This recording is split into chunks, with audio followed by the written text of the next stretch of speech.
भले कृष्ण कहीं गए, लेकिन क्या ब्रज को कभी भूल पाए। माता देव की भोजन प्रसाद परोसती है। श्री ठाकुर जी भोजन प्रसाद देखते हैं और देखते ही आंख से अश्रुधार बहने लगी। रोते रोते भोजन छोड़ दिया और भाग करके अपने अश्रु छुपाने के लिए ऊपर महल की छत पर चले गए।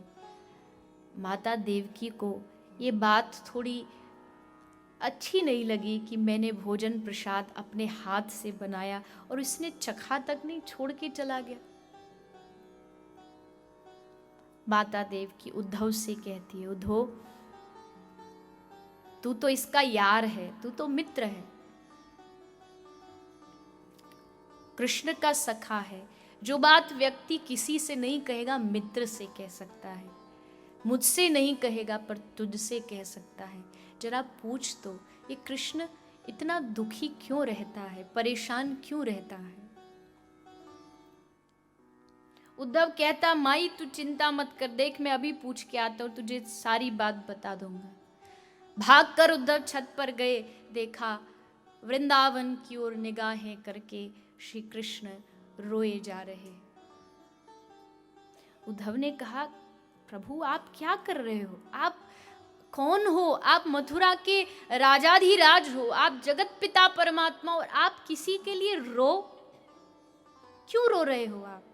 भगवान ने कहा, उद्धव जो मेरे लिए रोता है मैं उसके लिए रोता हूं, जो मुझे भजता है मैं उसे भजता हूं।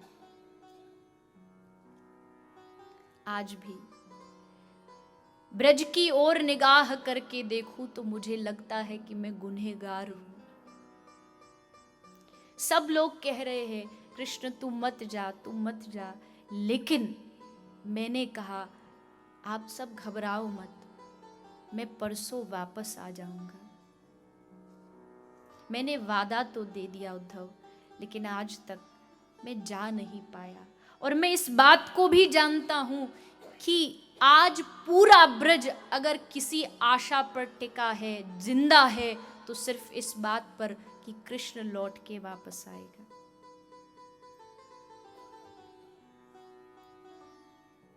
उद्धव समझाते हैं, प्रभु आप भगवान हैं, आप रोते हुए अच्छे नहीं लगते। भगवान ने कहा, मुझे तो समझा देगा, पर उस ब्रज की बावरी गोपी को क्या समझाएगा, उसको समझा सकता है तू। क्यों नहीं प्रभु, मैंने शास्त्र पढ़े हैं, मैंने पुराण पढ़े हैं, मैंने वेद पढ़े हैं, 2-4 श्लोक 2-4 मंत्र उनके कान में सिखा के आऊँगा, उनको ध्यान कैसे करना चाहिए ये विधि सिखा के आऊँगा, सीख जाएंगी तो फिर धीरे धीरे रोना बंद हो जाएगा। ठीक है उद्धव, तू मेरा ये छोटा सा काम कर दे, जा उन ब्रजवासियों को जाके समझा, पर हाँ थोड़ी सरल भाषा में समझाना। बहुत ज्ञानी नहीं है ना बेचारे, कभी पाठशाला नहीं गए, कभी कुछ पढ़ा नहीं, जाना नहीं, थोड़ी सरल भाषा में समझाना। निकले उद्धव ब्रज की ओर।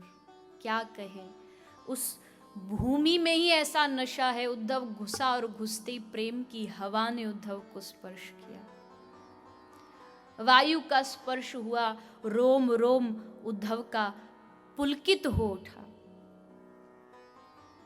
आगे माता यशोदा के पास जाते हैं। नंद महल आज वीरान पड़ा हुआ है। एक कौआ भी आकर के अगर महल पर बैठ जाता तो यशोदा मैया को लगता आज कौआ बोल रहा है, मतलब कृष्ण आने वाला है। और जहां उद्धव प्रवेश करता है, उद्धव देख रहा है नंद बाबा एक खंबे से सर लगा के आंख बंद करके बैठे हैं। माता यशोदा एक पल्ले में तकिए को लेके गोद में उसको लोरी गा करके सुला रही है। अरे कन्हैया, अरे लाला सो जा, पूरी रात नहीं सोयो है, तू बीमार रह जाएगो, तो को कोई रोग लग जाएगो, सो जा। उद्धव को लगा कि माता यशोदा तो बावरी हो गई है। पकड़ के हाथ जोड़ के प्रणाम किया, मैया प्रणाम। नहीं सुना, जोर से प्रणाम किया, मैया प्रणाम। मैया कहती है चुप, शोर मत मचा, लाला मेरो अभी अभी सोयो है, ज़्यादा शोर मचाएगो तो जग जाएगो। अरे मैया कहाँ है लाला, तेरो लाला तो मथुरा में है, वही का संदेश लेके तो मैं यहाँ पहुँचो हूँ, ये कहाँ लाला है। मैया ने नीचे नज़र करी, ध्यान से देखा, ये तो तकिया है। ये भाव जानते ही एकदम मैया बावरी हो गई। उद्धव कृष्ण का मित्र है, कृष्ण ने भेजा, ये सुनते ही उसको अपने हृदय से लगा लिया, अपने गले से लगा लिया। कृष्ण ना सही, पर तूने कृष्ण को स्पर्श तो किया है, तेरा स्पर्श करते मुझे लगेगा कि मेरा कृष्ण कैसा होगा। नंद बाबा से पूछा, बाबा आप क्या काम करते हो। बाबा नंद कहते हैं, उद्धव मैं नहीं, पूरा ब्रज एक ही काम करता है, स्मरताम कृष्ण वीर्यानि, हम सब बैठ करके बस कृष्ण को याद करते हैं, यही हमारा काम है, यही धंधा है, कुछ नहीं जानते ब्रजवासी इससे आगे। दोनों नंद यशोदा बैठ जाते, यशोदा मैया वक्ता बन जाती, नंद बाबा श्रोता बन जाते। बस फर्क इतना कि वक्ता नीचे बैठा, यशोदा नीचे बैठी, बाबा चारपाई पर बैठे, और यशोदा बस श्री कृष्ण ने क्या क्या किया, लाला ने कैसे माटी खाई, लाला ने कैसे माखन खायो, पूरी कथा सुनाती है और नंद बाबा सुनते रहते हैं। नंद यशोदा तो वात्सल्य भाव से श्री ठाकुर जी से प्रेम करते, लेकिन उन गोपियों की दशा कौन कहे, कौन बताए।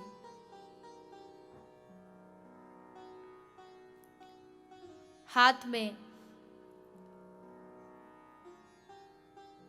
चौक लेकर के गोपी सामने दीवार पर बना रही है, 1 जमा 1 बराबर 1, फिर मिटा देती है, फिर लिखती है 1 जमा 1 बराबर 1, बार बार वही करती है। उद्धव गया, बोला गोपी पढ़ी नहीं है कभी, 1 जमा 1 बराबर 2 होता है, 1 नहीं होता। गोपी ने कहा, उद्धव तेरे लिए 1 जमा 1 बराबर 2 होता होगा, प्रेमियों के लिए तो जब 2 मिलते हैं तब जाके 1 बनता है। जब प्रेमी और प्रियतम मिल जाता है तो फिर दूसरा कुछ नहीं बचता, एक ही बचता है। जब मैं था तो प्रभु नहीं, जब प्रभु तो मैं नहीं, एक बचता है। कोई गोपी काजल लेकर के अपने पूरे मुंह पे काजल लगा के, कालिक लगा के लेप करके खड़ी, उद्धव गोपी से पूछता है ये क्यों काली बनी पड़ी है। गोपी कहती है, एक बार इसने कृष्ण को काला कह दिया, कृष्ण को काला कहा तो इसे उसी दिन से लगता है कि कृष्ण इससे नाराज होके ब्रज छोड़ के चला गया, इसलिए रोज अपने मुख को काला करके आ जाती है कि कन्हैया देख मैं भी काली हूं, पर तू वापस आ जा।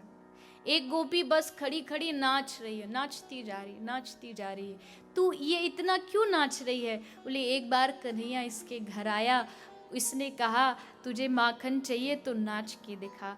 कन्हैया नाचा, घंटे भर नाचा, कुछ नहीं दिया और वो वापस लौट गया नाराज होके।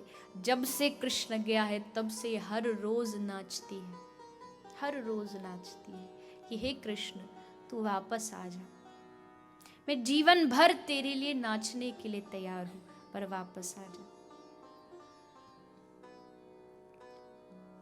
बढ़ते बढ़ते बढ़ते उद्धव आगे बढ़े, एक मूर्ति खड़ी हुई है।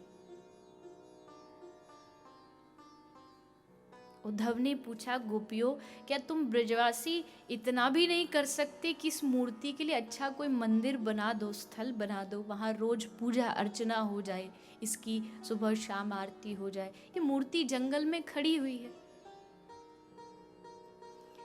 गोपी मुस्कुराती हुई कहती है, उद्धव ये मूर्ति नहीं है, ये हमारी प्राण धन किशोरी राधा रानी है।